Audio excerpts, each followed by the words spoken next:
Now in this lesson, I would like to show you another neat variation on the walking bass with chords thing over a 12-bar jazz blues progression in the key of G. This time we're just going to use third intervals, and it creates a neat kind of like a boom, ba boom, ba boom, ba effect. Kind of reminds me of boogie woogie piano, left-hand piano, old school jazz piano. So check this out.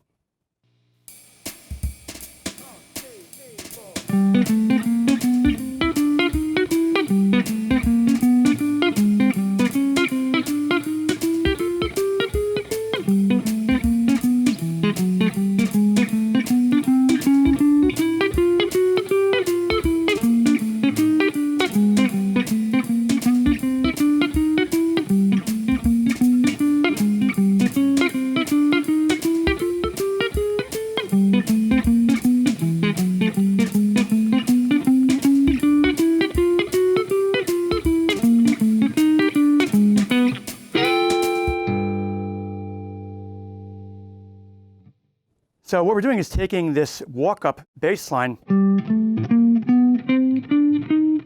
we're just taking third intervals. G, B, and this A and C kind of implies an A minor chord, and then A sharp and C sharp is implying, in this context, an A sharp diminished. And that could be either seen as G over B or B minor. If you recall from the previous lesson, we went. So this kind of says the same thing in a more economical way. And what I'm doing is hybrid picking, so I'm down picking all the bass notes which fall on the quarter note downbeats, and then on the eighth note upbeats, I'm doing a little pluck with the middle finger. So we got, and then we apply that same walk up to C, our 4 chord in the key of G.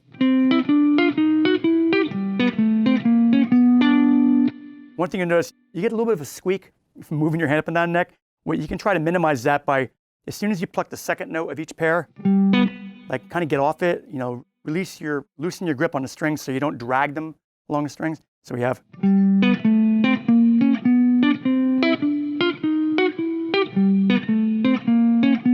Okay, now we're doing a 2-5, D minor 7, G7 to C, but we're going.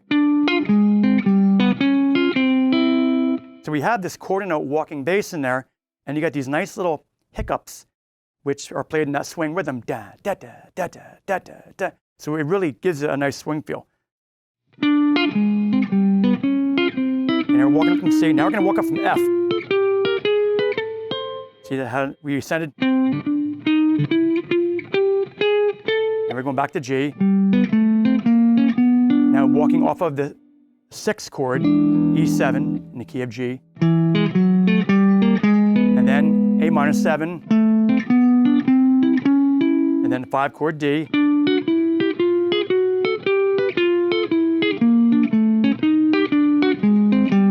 You can either begin again or you can end. I hit this nice G9 chord, slide into it, and then tap that low bass note. A little trick.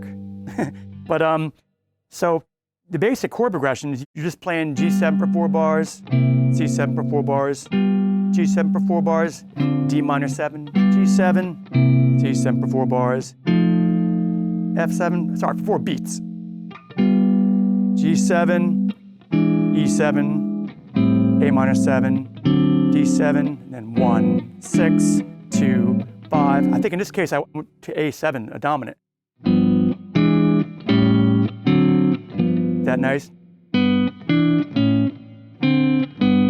And that was in the form of, yeah, there's the C sharp, which makes it an A major.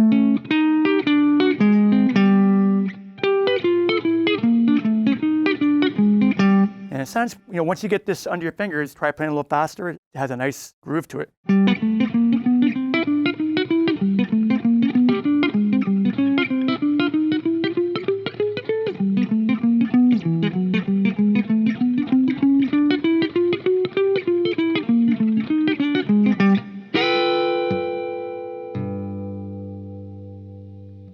I'd now like to show you another cool variation on the walking bass with plucked chord stabs that we looked at a couple lessons ago. And this is kind of cool because there are many interesting variations in the jazz blues progression. And so I'm going to show you some bass line variations and also some cool chord substitutions in figure 2 here.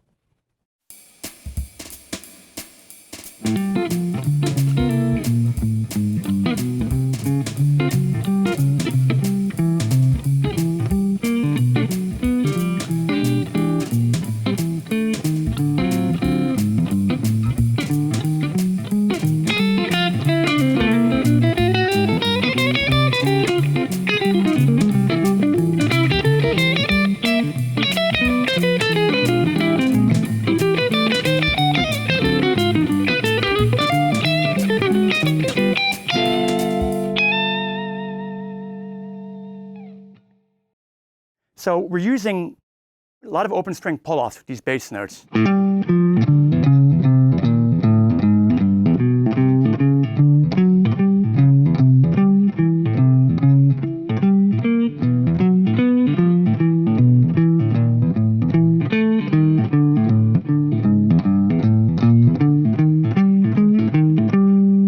I'm trying to stay on the bottom two strings as much as possible.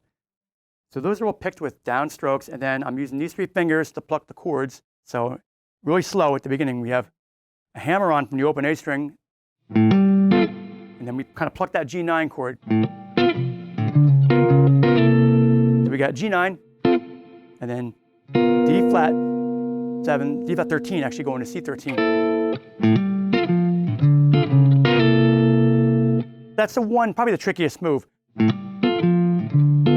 Then when we hit this D note here, you're going to pluck that G9 chord again. What you want to do is get off of each one of those chord stabs quickly. It actually makes it easier because then you're not committing your fingers to it, and you get that nice staccato sound akin to like a 3-part horn section or a piano. You hear, jazz guitarists, pianists accompanying like that.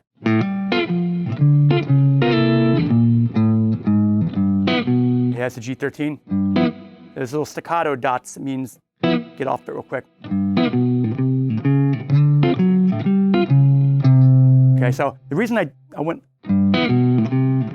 you think, why didn't I just do the D minor there? Because I wanted to get a certain bass line, and every single pull off the open string buys you valuable time to get to the next note, right? So you can do that. It's not that hard.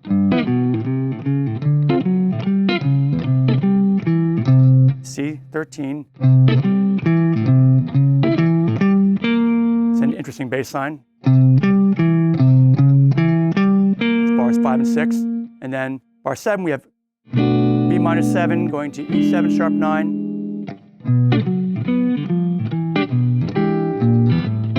So we have this kind of a root fifth octave thing, which is cool to do with walking bass. You don't always want to make it chromatically moving. Sometimes you want to have these wide intervals.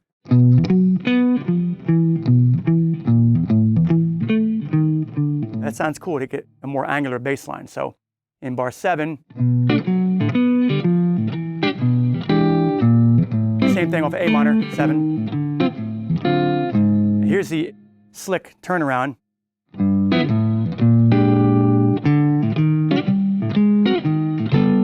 So instead of doing 1, 6, 2, 5, G7, E7, A dominant 7, D7, we're using the tritone substitutions. So remember, B flat 7 and E7 are tritone subs. Interestingly, they share the same chord tones. The third of E7, G sharp, becomes the 7th of B flat 7. And then likewise, the 7th of E7, D, becomes the 3rd of B flat 7. So these two notes change function. So we're going, and then instead of going A7, I'm going E flat 7, because those two are interchangeable, right? A7 and E flat 7 are interchangeable because they're tritone substitutions. And I could go to D7, but no, I'm being a wise ass here. I want to continue with the tritone sub, so I go to A flat 7. But I do it up here. I go.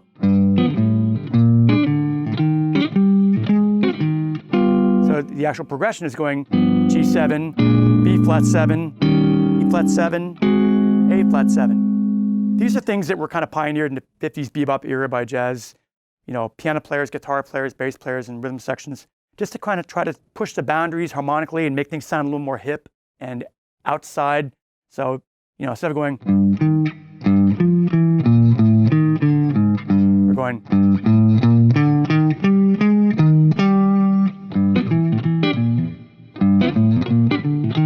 So E flat 9, A flat 9. Some interesting variations. And you can just think of that when you're soloing, just think of it as going G7 to E7 to A7 to D7, and it'll sound interesting when played over those alternate bass notes.